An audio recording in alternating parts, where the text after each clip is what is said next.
What's good, everybody? We are back with another grappling breakdown. In this episode, we're analyzing the iconic fight from The Office between Michael Scott and Dwight Schrute.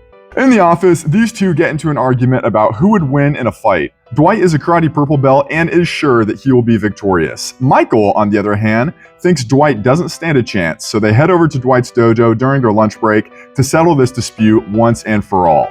Let's break it down.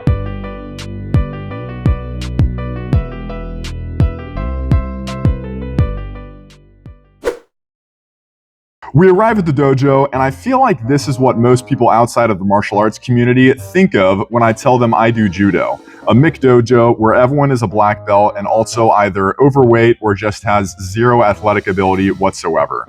I can't tell you how many times I've had a friend or family member come up to me and say, "So how's karate going?" So they definitely did a good job portraying that stereotype at this dojo and with Dwight. Before we get into the main card, I actually want to take a look at this exchange between the office lovers, Jim and Pam. In this scene, Pam draws first blood by hitting Jim on the chin with an uppercut. Jim claps back by smacking Pam on the forehead. Now it's on. Both of them square up and raise their guard. Jim has the obvious reach advantage here, so I like where Pam's head is at as she tries to close the distance. This is the same peekaboo style that Mike Tyson would employ against his taller opponents to overcome their reach, close the distance, and send them into the shadow realm. But it didn't quite work out for Pam the same as it did for Mike. She kind of just shoulder charged Jim, so Jim takes her back and secures the body lock. From here, Pam needs to escape from back control as fast as possible by fighting Jim's hands to break the grip. She'll push down on his wrists, stick her hips out, and tilt her head back to free herself, and then face her opponent again. Because she didn't defend properly, Jim was able to easily control Pam, but he neglected his opportunity to score the takedown and get some easy points on the board. What he could have done from this position is either suplex Pam onto the mat behind him,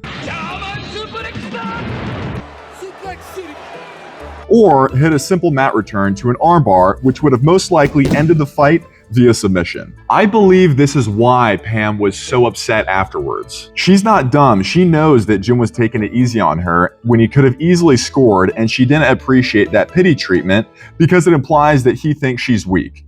So I totally understand Pam's frustration here. Now it's time for the main event, baby. Regional manager versus assistant to the regional manager. The two face off in the center of the mat and the fight begins. Dwight comes bursting out of the gate with a ton of energy and lands a kick on Michael. They reset and Michael starts to show off some fancy footwork and agility. As the two settle into their fighting stances, we see that this is a righty versus lefty matchup. Michael throws a lead leg kick, but Dwight dodges. Michael then throws a jab, but it falls short. Dwight finds another burst of energy, switches to a southpaw stance, and attacks with a barrage of punches, which is typical for a karate fighter. Stephen Wonderboy Thompson is a UFC fighter with a karate background who is famous for doing this very thing and to great success. One effective way to counter the karate blitz, as it's known, is with a level change. I know my opponent is a karate guy, so I anticipate the blitz is coming, and when it comes, that's when I change levels and advance my position with a double leg or with a duck under to a back take. Michael answers with a flurry of punches of his own, none of which land, and they disengage. Dwight attempts another kick with no success.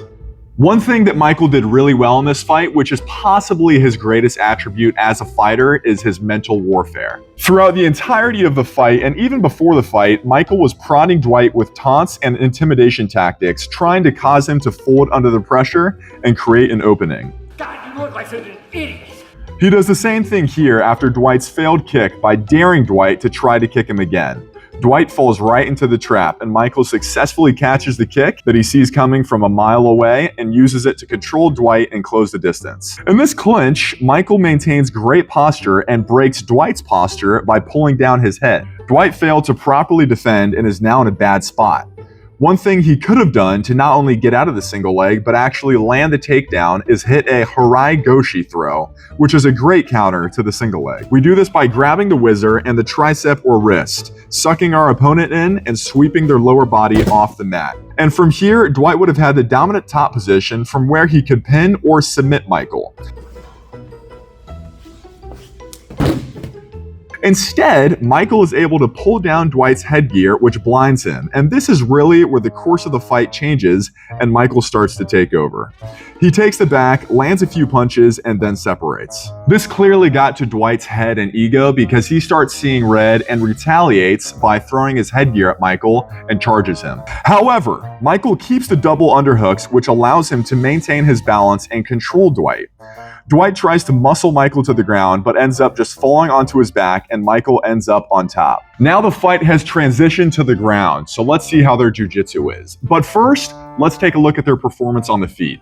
Dwight lands one clean strike at the very start of the fight and evades a few of Michael's strikes, but fails to do any real damage. Michael also lands a few strikes, but none that have any serious effect on Dwight. Michael does show off some good stand-up grappling though by catching Dwight's kick, breaking his opponent's posture, taking the back, and countering the takedown. So far, Michael is winning on the scorecards. Now back to the action. Michael takes full mount and once again employs some mental warfare by threatening to hock a loogie on Dwight as he controls his wrists. Dwight could have reversed this position by securing a Kimura on Michael's posted arm. Once the Kimura grip is in place and pressure is applied, Michael would have been forced to roll to relieve the pressure and prevent his arm from being broken. Dwight folded as soon as they hit the ground, like most strikers do, and Michael was able to completely control the fight and have his way. Michael's history of playing hockey probably helped him with this fight, as hockey is a sport with one of the biggest skill gaps and a sport that develops valuable qualities that can be transferred to martial arts like coordination, bodily control, agility, and toughness. If we take Michael's entire performance into consideration, he is able to successfully use legit techniques, keep good posture, defend a takedown, score his own takedown, and take full mount on the ground. He ends up being a low-level blue belt that has grappling experience and has learned real techniques, but is clearly not trained at a high level and probably has not competed against any formidable opponents in his past. If we look at Dwight's performance, on the other hand, he wasn't able to get any takedowns, dominant positions, or submission attempts, and he looked like he was out of his element and unsure of what to do during the entire fight. He was helpless as soon as the fight went to the ground, so he ends up being a white belt who still needs to learn the fundamentals of grappling. Then, after learning some actual skills, he'll be able to rematch his boss and regain his honor. Like a samurai. That's a wrap, ladies and gentlemen. Thank you so much for watching. Let me know what movie or show you guys want next, and I'll see you next week. Peace.